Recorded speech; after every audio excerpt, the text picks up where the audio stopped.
Hi friends, ನಾನು ನಿಮ್ಮ Nishchita. Welcome back to my channel. ನನ್ನವು 2 ಚಾನಲ್ ಅದಾವು. ಒಂದು ನಿಶ್ಚಿತ MS ಲಾಗ್ ಚಾನಲ್, ಇನ್ನೊಂದು ನಿಶ್ಚಿತ MS ತಿನಿಸುಕಟ್ಟೆ ಚಾನಲ್. 2 ಚಾನಲ್ನ ಸಬ್ಸ್ಕ್ರೈಬ್ ಮಾಡ್ಕೊಂಡು ವೀಡಿಯೋಸ್ನ ನೋಡಿರಿ, ಶೇರ್ ಮಾಡಿರಿ, ಲೈಕ್ ಮಾಡಿರಿ. ಇವತ್ತಿನ ರೆಸಿಪಿ ಒಳಗೆ ಈಸಿ ಆ್ಯಂಡ್ ಕ್ವಿಕ್ಕಾಗಿ ರೆಡಿ ಆಗುವಂಥ ಚಟ್ನಿ ರೆಸಿಪಿನ ತೋರಿಸಾತೀನಿ. ಬರ್ರಿ ವಿಡಿಯೋನ ನೋಡ್ಕೊಂಡು ಬರೋಣಂತ. ಫಸ್ಟ್ ನಾನು ಒಂದು ಬಾಳ್ಗೆ ಬಿಸಿ ಮಾಡ್ಕೊಂಡು ಅದಕ್ಕೆ ಒಂದು ಬಟ್ಟಲ್ದಷ್ಟು ಒಣ ಕೊಬ್ಬರಿನ ತೊಗೊಂಡೀನಿ. ಇದನ್ನು ಮಸ್ಟ್ ಆ್ಯಂಡ್ ಶುಡ್ ಒಣ ಕೊಬ್ಬರಿ ಒಳಗೆ ಮಾಡಿರಿ, ಭಾರಿ ಮಸ್ತ್ ಟೇಸ್ಟ್ ಬರ್ತೈತಿ. ಸೊ ನೆಕ್ಸ್ಟ್ ಇದಕ್ಕೆ ಒಂದು ಹಾಫ್ ಟೀ ಸ್ಪೂನಷ್ಟು ನಾನು ಅಡುಗೆ ಎಣ್ಣೆ ಹಾಕ್ಕೊಂಡು ಕೊಬ್ಬರಿನ ಚಲೋತ್ನಂಗೆ ಹುರ್ಕೋತೇನಂತ. ಮೀಡಿಯಮ್ ಫ್ಲೇಮ್ನಾಗ ಕಂಪಾಗಿ ಕೊಬ್ಬರಿನ ಹುರಿಯೋಣಂತ. ಹಸಿ ಕೊಬ್ಬರಿ ಒಳಗೆ ಮಾಡಿದ್ರೆ ಇದು ಚಟ್ನಿ ಟೇಸ್ಟ್ ಬರೋಂಗಿಲ್ಲ ಮತ್ತು ಭಾಳ ದಿನ ತಾಳೋದಿಲ್ಲ. ಅವತ್ತು ಖಾಲಿ ಮಾಡಬೇಕಾಗ್ತೈತಿ. ಇದಾದರೆ ಸ್ವಲ್ಪ ದಿನ ನಿಮ್ಗೆ ತಾಳ್ತೈತಿ. ಸೊ ನೋಡಿರಿ, ಕೊಬ್ಬರಿ ಚಲೋತ್ನಂಗೆ ಫ್ರೈ ಆಗ್ಯಾವು.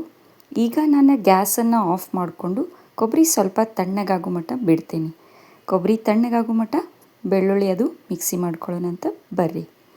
ಸೊ ನಾ ಇಲ್ಲೇ ಒಂದು ಮಿಕ್ಸಿ ಜಾರಿಗೆ 1 ಬಟ್ಲ ಕೊಬ್ಬರಿಗೆ 2 ಗಡ್ಡೆಯಷ್ಟು ಬೆಳ್ಳುಳ್ಳಿನ ಹಾಕ್ಕೊಂಡೇನಿ. ನೀವು ಸಿಪ್ಪಿ ತೆಗಿಲಿಲ್ಲ ಅಂದರೂ ನಡಿತೈತಿ, ಹಂಗೂ ಹಾಕೋಬೋದು. ನೆಕ್ಸ್ಟ್ 1 ಚಮಚದಷ್ಟು ಜೀರಿಗೆ ಹಾಕ್ಕೊಂಡು ಫಸ್ಟ್ ಇದನ್ನಷ್ಟೇ ನಾನು ತರಿಯಾಗಿ ಮಿಕ್ಸಿ ಮಾಡ್ಕೊಂಡು ಬರ್ತೀನಿ. ಸೊ ನೋಡಿರಿ, ಇಲ್ಲೇ ನಾನು ಇದನ್ನು ಮಿಕ್ಸಿ ಮಾಡ್ಕೊಂಡು ಬಂದೇನಿ. ನೆಕ್ಸ್ಟ್ ಇದಕ್ಕೆ ನಾವು ಹುರಿದು ಇಟ್ಕೊಂಡಂಥ ಕೊಬ್ಬರಿ ಏನಿತ್ತಲ್ಲ ಅದನ್ನು ಹಾಕ್ಕೊಳ್ಳೋಣಂತ. ಇದಾದಮೇಲೆ ಖಾರಕ್ಕೆ ಎಷ್ಟು ಬೇಕೋ ನೋಡಿ ಅಷ್ಟು ಖಾರದ ಪೌಡ್ರನ್ನ ಹಾಕ್ಕೊಳ್ಳೋಣ. ನಾ ಇಲ್ಲೇ 1.5 ಚಮಚದಷ್ಟು ಖಾರ ಪೌಡ್ರ್ ಹಾಕ್ಕೊಳತ್ತೀನಿ. ನಿಮ್ಮ ಸ್ಪೈಸ್ನ ನೋಡಿಕೊಂಡು ನೀವು ಖಾರನ ಹಾಕ್ಕೋಬೋದು. ನೆಕ್ಸ್ಟ್ ಟೇಸ್ಟಿಗೆ ತಕ್ಕಷ್ಟು ಉಪ್ಪನ್ನು ಹಾಕ್ಕೊಂಡು ನೆಕ್ಸ್ಟ್ ಮತ್ತೆ ಇದನ್ನು ನಾನೀಗ ತರಿಯಾಗಿ ಮಿಕ್ಸಿ ಮಾಡ್ಕೊಂಡು ಬರ್ತೀನಿ. ಇದನ್ನು ಫೈನಾಗಿ ಮಿಕ್ಸಿ ಮಾಡಬಾರ್ದು, ತರಿಯಾಗಿದ್ರೇ ಇದು ಚಟ್ನಿ ಭಾರಿ ರುಚಿ ಅಂದರೆ ರುಚಿ ಆಗ್ತೈತಿ.